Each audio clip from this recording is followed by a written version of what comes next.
Welcome to everyone to the fourth of our labor shortage webinar series, Retention, where you will learn how to develop a workplace culture that encourages employees to stay. Our team of SBDC consultants has curated a list of actions or incremental steps that we believe will help better position small businesses to cope with the labor shortage.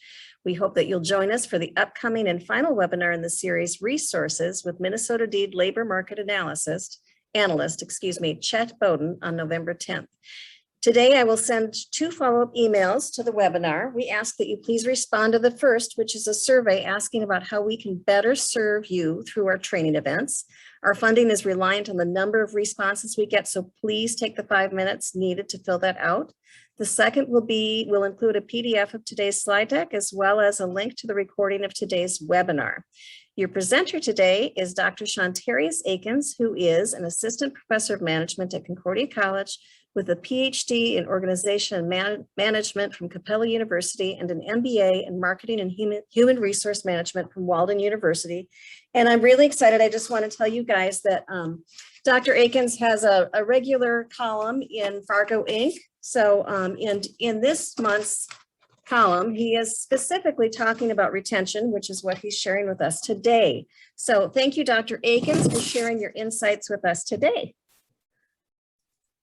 All right. Well, thank you, Amy. And I want to thank everybody for coming to the webinar today.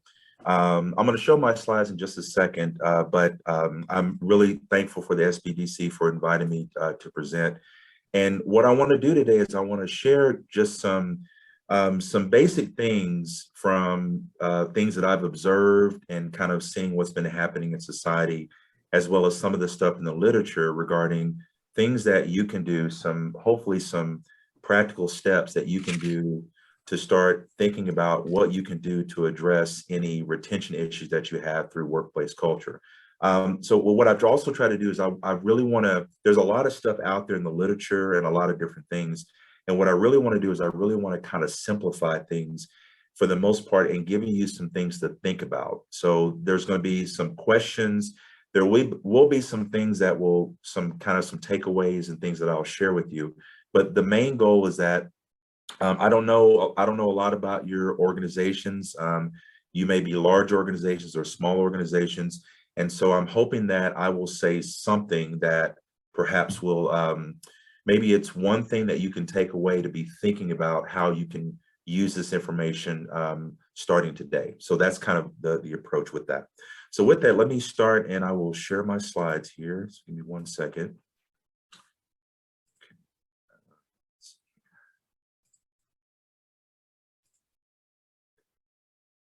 Okay. All right, so could someone do like a thumbs up to let me know if you can see my slides? Okay, all right. Okay, so what I will do now is I'm going to mute my video, so you're just going to hear my voice because I really want you to look at the slides and the content. So let's see here.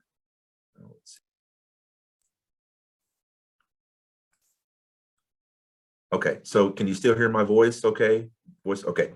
All right, so what I want to do is let me start with kind of the basics in terms of when we talk about workplace culture. I'm going to use the terminology organizational culture.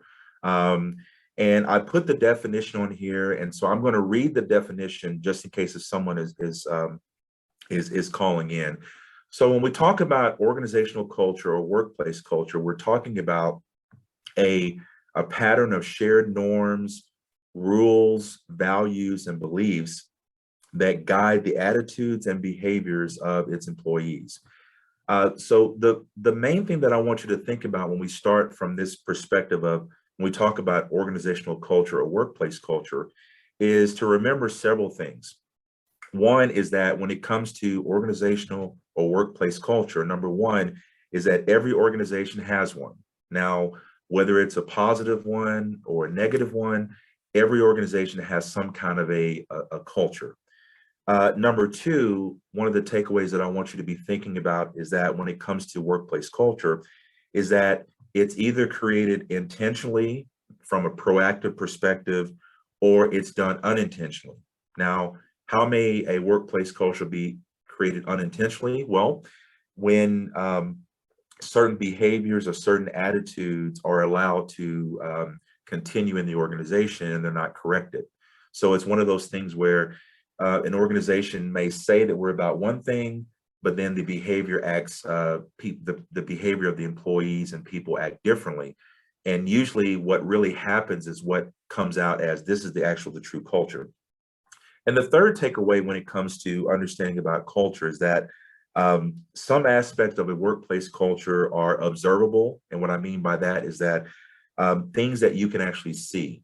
So if you go into an organization and you see how the structure of the organization is set up, maybe the layout in terms of the design of where people's offices are, dress codes, the organizational structure, those are things that are observable. What can be difficult sometimes is the unobservable culture, things that are beneath the surface that are more difficult to ascertain or to understand, such as the values of the organization. And so when I talk about workplace culture, this is kind of the framework or the basis that I'm coming from. And as a reminder, every organization has a culture, whether it's positive or negative. It's either created intentionally by top leadership, or it's created unintentionally by not doing certain things to reinforce what should be occurring. Now, one thing I will say is that on my slides, and hopefully you can see the answer here at the bottom here, is when I give my slides over to Amy, you'll be able to click on these particular links and you can actually go directly to the resource. So I wanted to put that there as hopefully as a additional takeaway for each of you all. Okay, so in this slide, what I want to do is I want to talk a little bit about the connection between the workplace culture and employee retention. So there may be some of you here on the call that are saying, okay, I'm concerned about losing employees. So why should I be concerned about workplace culture? So this is the so what. Okay, workplace culture, why is that important to me? Why should I, as a manager or a leader, be concerned about workplace culture? Well, I went out and I found 3 specific reasons why you should be concerned about this, because there is a clear connection between workplace culture and employee retention. And I've highlighted just a few important facts that I was able to find. First one is that workplace culture impacts retention. Once again, when you get the PowerPoint slides, you'll be able to click and read the full article. But what I want to focus on is this last part here that talks about one of the stats that they found was that people who had left a job within the first 90 days, 32% listed company culture as the reason. So people could come to an organization and they leave because of the culture. Second point is that employee engagement helps to reduce employee turnover. I think that's very relevant given what we're experiencing now with the labor shortage. And then the last one kind of focuses on engagement, that employees tend to stay at organizations when engaged. And this particular study here was from a Gallup study where it showed that when employees are engaged at their work and they have a high well-being, they're 59% less likely to look for a job within a different organization over a 12-month period. So I present all this information to share kind of from a practical standpoint. I want you to think about a place that you really enjoy being at. And it could be like a vacation spot, or maybe it's your work or whatever, but think about a place that you really enjoy going to. You feel energized, you feel like you're actually contributing and things are meaningful and it's purposeful. Those are places that you want to stay at. I mean, I think that's kind of self-explanatory. Now, let's think about that in the context of this labor shortage that we're experiencing. So prior to the pandemic, there have been lots of people that have said it's really hard to find, good workers, or there's a shortage of labor talent. So I want you to think about this. If that was difficult prior to the pandemic, now it's going to be even more difficult. I know when I drive around the city and I see signs of different things that employers are really trying to find people. So if it was difficult prior to the pandemic, now it's going to be even more difficult with that. which I think emphasizes the importance of employee retention. And one of the ways that, and there's a lot of things that go into employee retention, some things that are out of your control, but the one thing that managers and organizations can control is the culture that they create. So what I did is, when in preparing for this talk and this webinar, what I want to do is I went out and looked in like best practices, looked at different business practitioner magazines, the academic literature, and then even thinking about my personal experiences prior to my career in academia, to find out what are some things that could help small business owners really think about this particular topic. And so what I've tried to do here is to take all the stuff that I was able to find and condense it into a way that hopefully is very simple to understand. But for the most part, it gives you some things to kind of be thinking about. Because as I said before at the beginning of the presentation, you may be working in large organizations, maybe you're working in a small organization. So some things may work for your organization, some may not. But I want to give you kind of three kind of takeaways to think about as you're thinking about what can we do to change the workplace culture that can ultimately have an effect on us in keeping our employees. Because if there was ever a time that we want to focus on employer retention, is now. If you're having difficulty finding new people, you want to keep the ones that you already have. And so this is probably a good starting place with that. Okay, so the first approach, when I was looking at the literature, there's two different thoughts in terms of how you go about creating a positive workplace culture that leads to employee retention. And the common approach is what's called a top-down approach.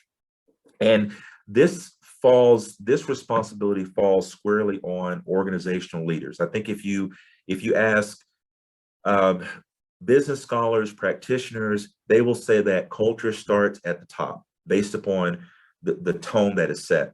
And so what I've done here is I've given you 4 questions to think about as it relates to the role that organizational leaders play in setting the culture for the organization.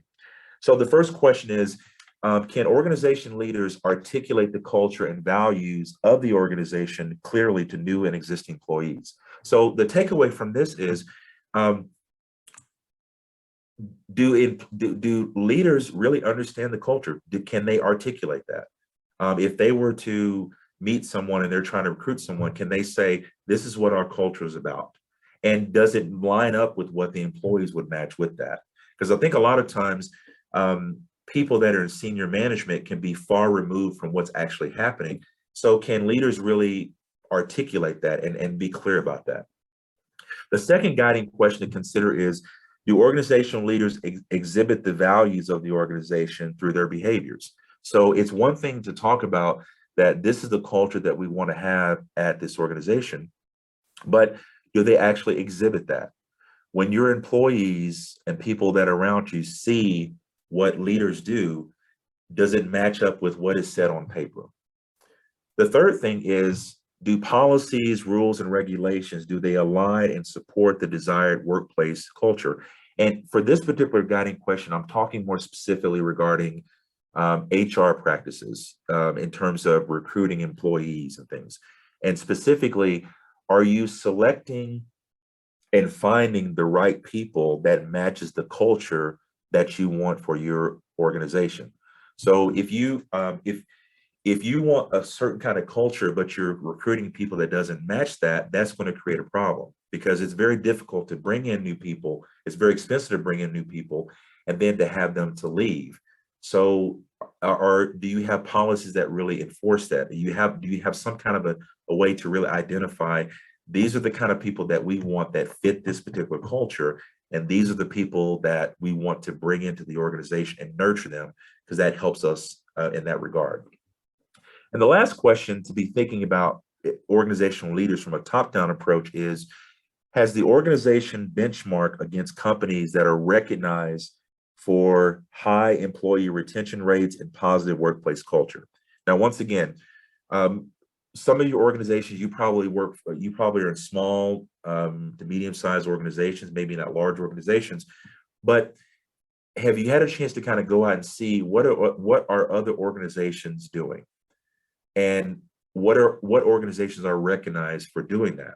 So these are kind of some four guiding questions that I think that organizational leaders should be thinking about when they're trying to have an understanding of assessing the culture, and really understanding where it's at.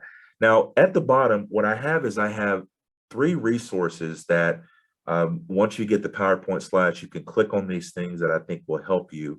And you might find one or two or all of them to be helpful. And I'm going to talk about them in a second.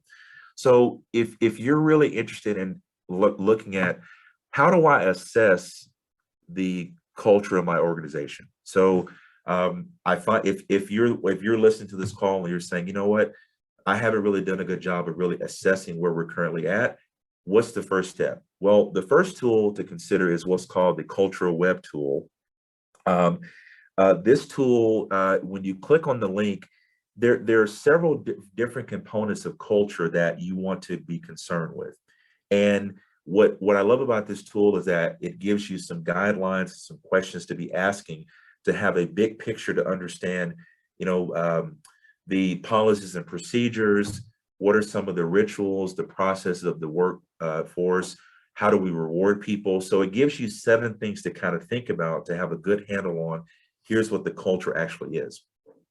The second resource that I want to share in regards to this is a book by Patrick Lencioni. It's called The Ideal Team Player. What I love about this particular book is that it walks you through the story of organizational leaders that are trying to change the culture. And what they've done is they've identified 3 specific values. And when you read the book, it talks about how they come up with these 3 values, but it's the guiding force for everything when it comes to recruiting, identifying who needs to stay in the organization, who doesn't. But it's also a very simple, simplistic tool that they utilize to help them start identifying the values that they want, the values of the organization that they want to continue on in the future. And the last resource I want to share is I think it's Fortune magazine.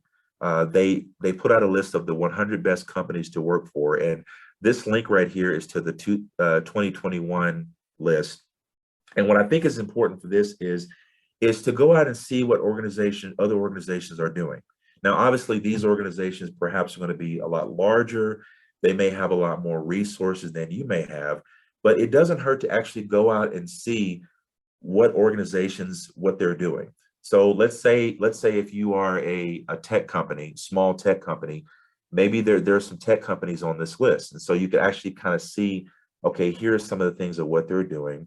I think it also gives you some information regarding what employees say about working for these organizations. Because keep in mind, if you go back to what I talked about earlier, that if you have a culture where people want to come, they want to work there, more likely they're going to stay there, unless something, they got a really offer that they couldn't refuse. But for the most part, employees, if they really enjoy where they're at, they feel that the culture is nurturing, it's supportive, they have opportunities for advancement, most likely they're going to stay there, which helps with employee retention. So these are 3 resources that I think are very beneficial if you're at the top of the organization and you want to implement a top-down approach when it comes to developing a culture. The second approach, it's called a bottom-up approach. So I think all people would agree that the culture is set at the top, that senior managers and leaders, they set the tone. But there's also been some discussion about what role do employees play in terms of setting the culture. Now, the key with a bottom-up approach is the goal is that as a manager, you want to determine what the ideal workplace environment is. But one of the ways that you do that is you gather feedback from your existing employees. And so here's a simple tool that you all could utilize, and I'll give you some different ways that you can probably utilize this tool or to apply it. There's a tool called the Stop, Keep, and Start tool. And the way this would work, and I'm going to kind of give you an illustration of how this would work. You could actually have a town hall meeting with your employees, Or maybe you could have it to where if you're a large organization, you have like work teams or groups, what you would do is you would actually sit down and give the participants maybe some post-it notes or small pieces of paper, and you ask them 3 questions. So the first question is, what is one thing that our organization should stop doing? So here you're trying to get information on, maybe there are some things that employees in the organization don't like. What are some things that that we need to stop doing? Second question is, what is one thing that an organization should keep doing? Meaning that this is something that they enjoy about working here. What is it something that we should maintain? And then the last question is, what is one thing that our organization should start doing? So maybe there's something that we're not doing that we should be doing. Now, the key from this activity, if you notice how the question is worded, if you imagine that let's say if you have 25 participants or employees, you're asking them to give you one thing in each particular area. So you have basically 25 different responses in different areas. Now, when you collect those results, what you may find is that maybe there is certain items that emerge to the top of the list, that there are themes, or maybe you have different things that may come to the list or whatever. But the key value with this is that you're able to assess what your employees are thinking about when they come to work. What are the things that they want to do? What's the culture that they want to experience? What you're also doing is that you are engaging your employees, because the literature is very clear that when you can give employees buy-in and you can get them engaged in a process, they feel a sense of ownership, an ownership over here's how things are working at this organization and things. You could do this in a very active approach, which is doing like a town hall meeting, and you could actually have it to where you give them these sheets of paper anonymously. In my years of being a teacher at a college, I found that whenever I do course evals, not the formal course evals, but more like informal to get feedback from students, is I tell my students to don't put your name on the pieces of paper, because I've learned that when people can be anonymous, they're more likely to be a lot more honest about different things. Or you may decide, you know what, I'd like for people to put their names on that. That's up to you. But what I found that works is to be anonymous. And that way you can really have people to really share their thoughts of these approaches. You could also do a passive approach where, let's say if you don't feel comfortable bringing everybody into a room, or perhaps you work in a work environment where the day-to-day activities doesn't allow for that, maybe you can do it through a survey, or maybe you have, I think in the literature, they call them listening sessions or listening posts, where people can fill out information and take that. The key thing though is to make sure that you're collecting that on a regular basis. The other takeaway from this particular approach is that when you ask your employees for advice or feedback, you have to figure out ways to demonstrate publicly that you're taking that advice seriously. One of the things that I found in the literature regarding workplace culture that is key is that when employees feel like they're listened to and that upper management is actually taking active measures to address some of their concerns, that's going to create that bond of trust and open communication and transparency. And so one thing that I would recommend, if you decide to utilize this tool to get feedback from your employees about what their ideal work environment would be like, is to compile the results and make them public, to say, here's what we found from what you said for this category and these categories. But then going even further, identifying one item on each of the areas that we're going to focus on for this quarter or this year, and to make that public, to say, this is what you've told us.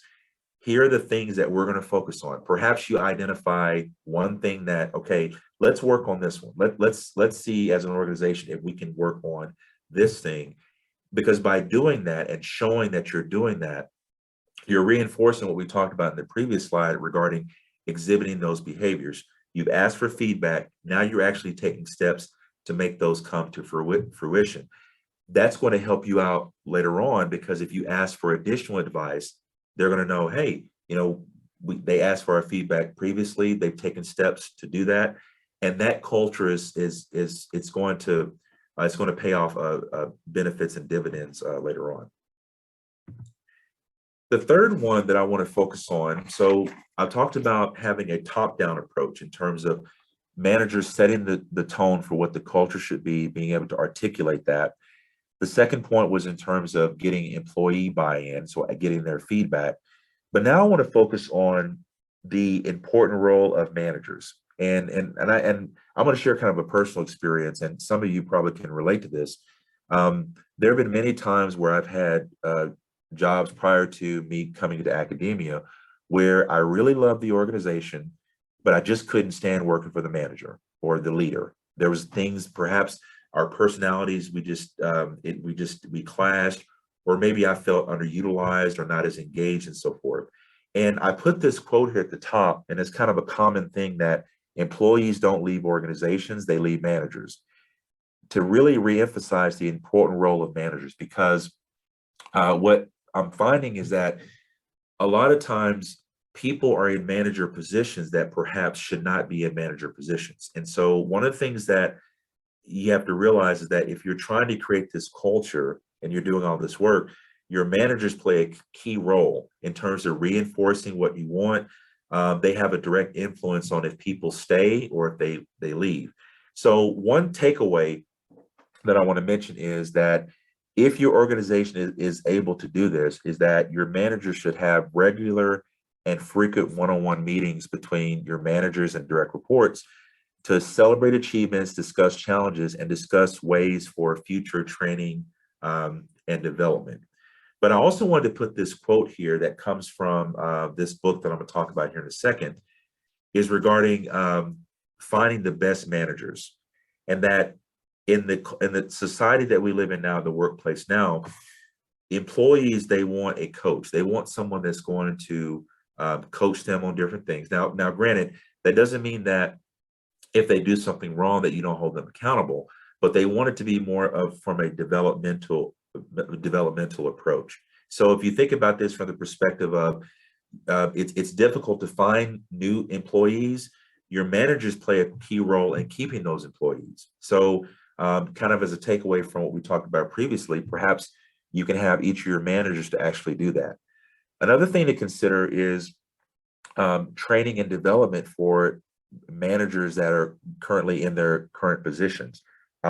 What I'm finding typically is that people will get into a management position based upon their seniority, or perhaps they were really good at doing a technical skill, but that doesn't necessarily translate to being a good manager, because that's a whole different thing. When you are an employee, you're held responsible for your technical ability to do things. When you're a manager, you're held responsible for getting things done through other people. So those are two different skill sets. I'll use kind of a sports analogy. Just because a famous NBA basketball player was really good in terms of on the court, doesn't necessarily translate to them being a good coach. And now also vice versa, there could be some players that perhaps maybe they weren't really good from a technical perspective. However, they're really good in a manager role. And so the resource that I want to share with you here, there's a book that the Gallup Corporation published back in 2019. It's called It's the Manager. I want to highly recommend that, regardless if you're an employee or if you're a manager, to read this book. You'll be surprised that this book is not very technical. I think it's very practical in terms of giving really good advice. But it really reinforced the idea of, what are some things that you want to be looking for finding and making sure that managers are in the right spot in your organizations. Because keeping in mind, employees don't leave organizations, they leave managers. So what this would mean is, do I have the right employees or the right people in manager positions? If I don't, do I need to make some changes, or do I need to figure out what kind of training and development do I need to have for them so they can be successful in their role? So the resource here is Gallup's Corporation, It's the Manager book. Very easy to read, lots of good useful information, and also good takeaways for you to be consider. All right, so I've given you kind of three really big ideas in terms of the top-down approach, building culture, how organization leaders, what role they play, the bottom-up approach in terms of getting feedback from employees and taking actions there. And then I talked about the importance of managers. I want to conclude by sharing this quote here. This is Laurel J. Richie. She's the former WNBA president from 2011, 2015. If you go and look at the accomplishments that have happened during her tenure as WNBA president, they're remarkable. And I found this particular quote here that I thought was really interesting. Once again, I'm going to read this quote because there may be some people that are listening in and they can't see the slides, but I'm going to read this quote here. I thought it was really profound. She says that, quote, "I want people coming in every day thinking this is a place where they can bring their very best. And I believe that if they feel that way, they will actually do it. I just don't believe in terrorizing, intimidating, testing, catching people off guard. I don't play games. Life's too short and we've got too much to do. I want people focusing on the work, not how to navigate politics. It's my job to create an environment where they can bring their best selves and good things will happen as a result." And I want to key on that last sentence where she says, "It's my job to create an environment." And I think that's one of the biggest takeaways here is that if the goal is we want to keep our employees here, we want to retain them, then our jobs are to create the environment to where that can occur. I'll use a personal example. Me as a teacher in higher education, the college setting, I really focus on the culture of my classroom. I want my students to come to class, not just because they have to, because they want to. So I spend a lot of time at the beginning of the semester on the culture, and I try to model what I want for them to occur. And what I found over my years of teaching is that when you create that culture, the students will respond to that. Now, granted, the culture of a classroom is a lot different than in the workplace, but I think there's some transferable concepts that can apply there. That if you focus on creating the culture the way it should be, then you're going to have natural positive results that occur from that. And once again, this quote comes from the book called Quick and Nimble: Lessons from Leading CEOs on How to Create a Culture of Innovation. Definitely recommend this book as well. If you click on the link when you get the slides, it'll direct you to where you can actually get that resource. Okay, so once again, I wanted to keep this kind of simplistic, and I wanted to give you some basic things to think about. I'm going to turn my video back on at this time. So what I'm hoping is that that I've given you some things to kind of think about. I've given you some larger questions to consider. Once again, I don't know your organizations in particular in terms of specifics or maybe the different challenges that you're experiencing, but these are just my broad perspectives in terms of what you should be thinking about or considering. And I found that over the years that if I can get your mind right on these things to be thinking about, the tactics and strategies, they'll actually occur naturally from that. So it's my hope that maybe I said something, if there was one takeaway, something that you feel that would be beneficial, that's my hope that you got something out of this, if it's one thing with that. And so with that, I will turn it back over to Amy. Thank you so much, Dr. Akins. I feel like I've got some great tools that we could even use at the SBDC. I'm really excited about that cultural web tool. And maybe that's something that would help people frame. You talked about being able to articulate your company culture or your business culture. Sometimes it's hard for us to say, well, I just want to, maybe I just want a place where people feel comfortable going to work and they want to keep coming back. So finding ways to articulate your value might be helpful. Maybe that cultural web tool would help people articulate that. Do you think? Absolutely. It's what I love about that tool is it gets you to really think about different areas. And let me see if I can find some of the things that it in that particular tool. Okay, so the 7 components that when you use that cultural web tool, You look at the stories about how people talk about the organization. What are some successes? What are some failures in the organization? So then, and that's kind of a institutional knowledge or memory about the organization. Rituals and routines in terms of working hours, meetings, how people interact. Um, is it strictly an 8 to 5 culture, or is it different? How do people interact with one another? Is it when you come in, you're working and you don't get a chance to interact with people? Are infrequent communications, maybe in like the break room or just in passing, are those encouraged or is it discouraged? Symbols in terms of, different artifacts that people can see. The organizational structure. This is a big one in terms of how if the organization is a tall organization, meaning that you have like president, vice president, middle management. It's very difficult to get to the top of the organization. Or if it's a flat organization where maybe there's an open door policy where even though people have different titles, they can still interact with other people. And then also the power structure in terms of how power is shared in the organization. Are changes only occurring based upon people who have key resources? Or if I was a frontline employee and I had some serious issues or concerns about, hey, I think we could do things better, would my advice and my recommendations, would that be listened to, or would it not be? And so by utilizing that, you can actually look at several different things. It's a good guide to kind of start asking questions and to kind of get a good sense of the culture as a whole. That's great. Is there anybody else in the group that has questions specific to your business? This is a great opportunity to pick Dr. Aiken's brain. He's full of great information. And if you're not comfortable talking, feel free to put it in the chat and I'll read it. The other tool I loved is the stop, keep, start, and actually we've done that at Concordia in the Offutt School of Business and got to participate in that. So that was kind of fun for me to hear you talk about that and go, oh yes, we did a little bit of that. And it's nice to be able to add. I like the idea of, I don't like this, I want to stop that, I want to keep this. But lots of people have ideas about something that they think would improve an organization, but they don't always feel comfortable saying that. So that formal process feels like a great idea.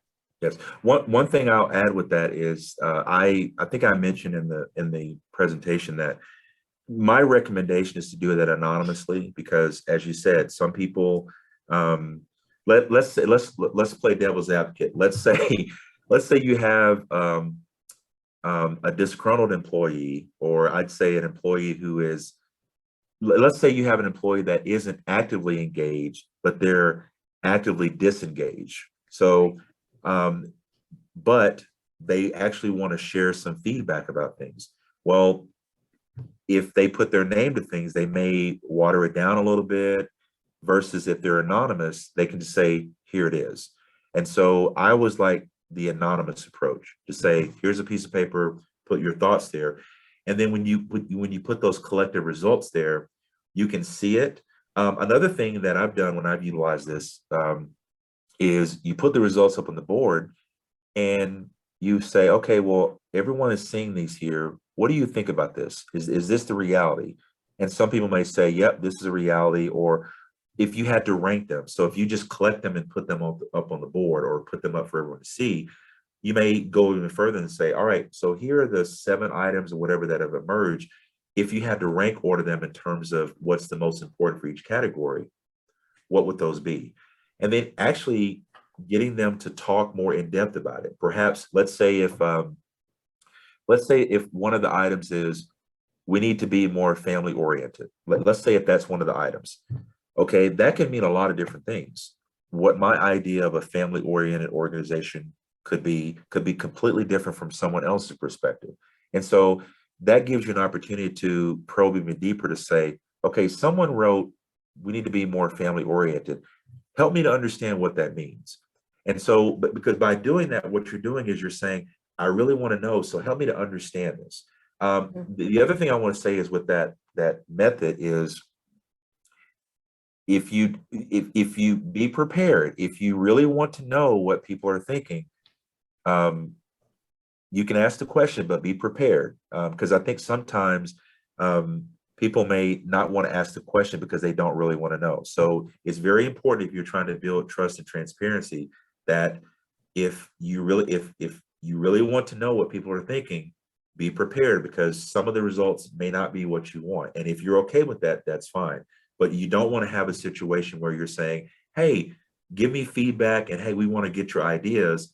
And then when they share it, then there's some kind of a negative repercussion for that person. That actually is going to set you backwards with that. That sounds, that's great.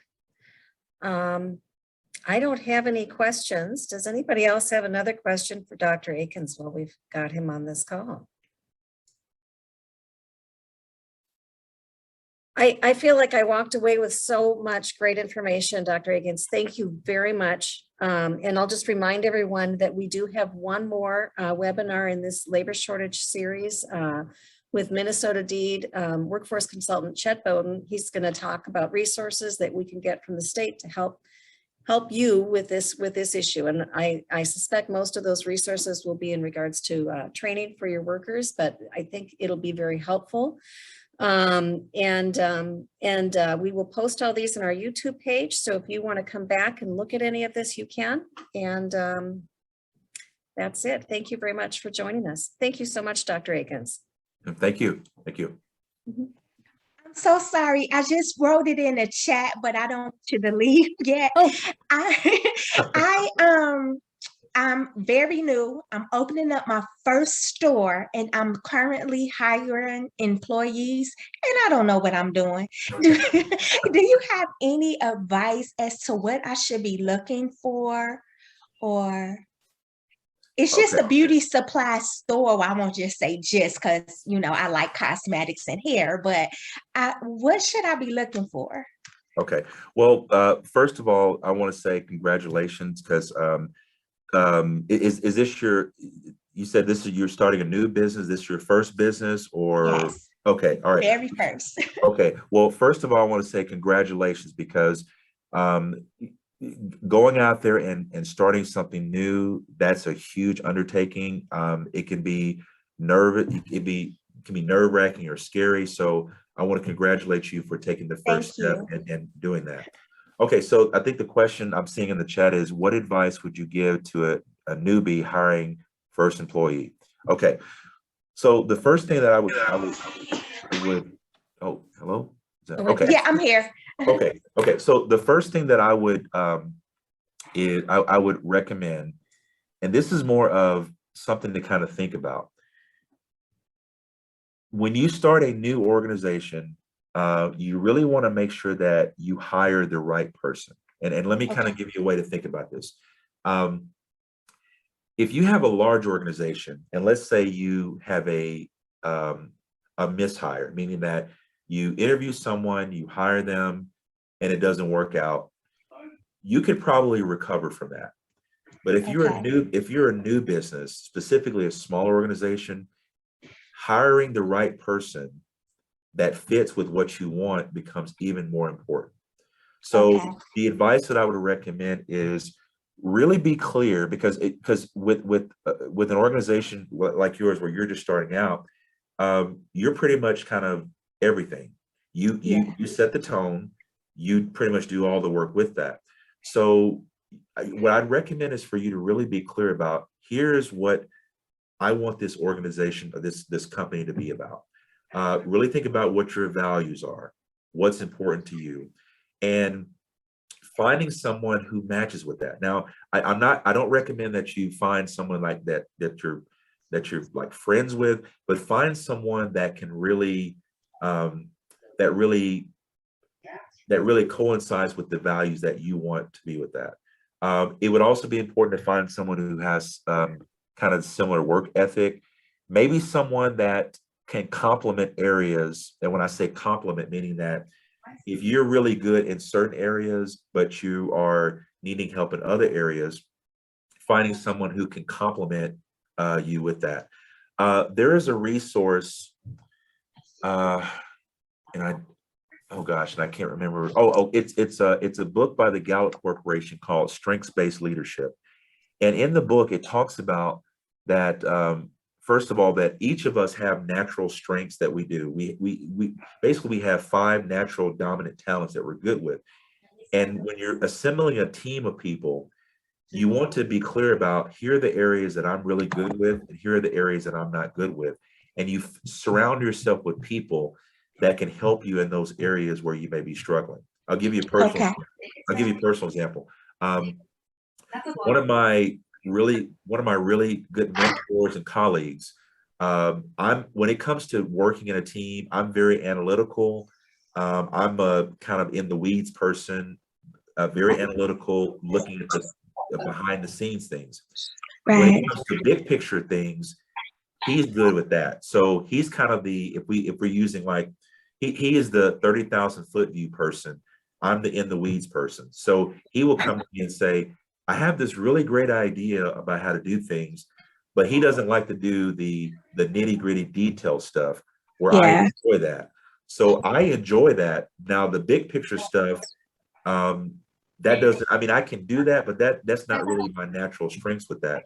So that's why we were able to work really well to one another. He'll come to me and say, hey, I got this really idea. I want to do this, this, and that. And then I'll go off and think about it and say, okay, if this is what you want to occur, we got to make this, and this happen.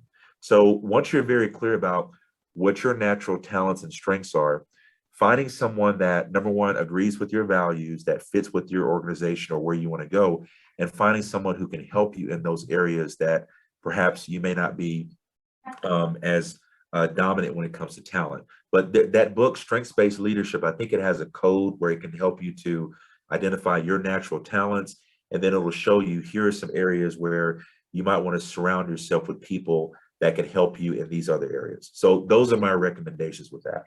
Thank you so much. No I understand, because I love the hair, the makeup, the fun of it, but I definitely need someone that has my back. I'm like, okay, girl, this is, let's get to these books. And you know what, that's important. And once again, I want to congratulate you on that, because, you know, if we think about it from an entrepreneur perspective, you want to start a business because you identified a need or a service, and that's what you want to focus on. But there's also a business side behind the scenes. Like, there's the accounting piece, there's the finance piece, there's the management piece. There may be someone else who can do that better than you, and that's okay, because what that does is that it gives you free time to focus on the areas that you can be excellent in, and then they can focus on the areas that they can be excellent in. So it all works out together. Okay, thank you so much. No problem. And we've got a mention in the chat, or a comment in the chat from Chris Frederick. He said, I second the congratulations to Lachey and wish you all the best with your new business. And he reminds us that your local SBDC offers many helpful resources to assist individuals with starting and running new businesses.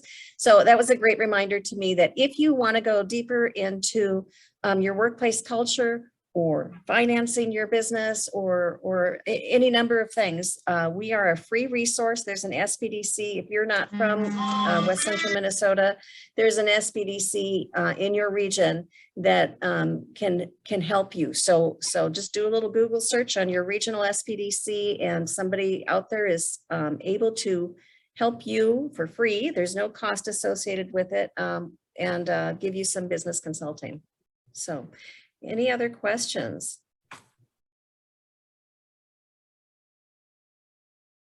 Okay, well, thank you everyone for joining us. Thank you very much, Dr. Akins. This was great information, and we'll look forward to talking with everyone again soon. Thank you.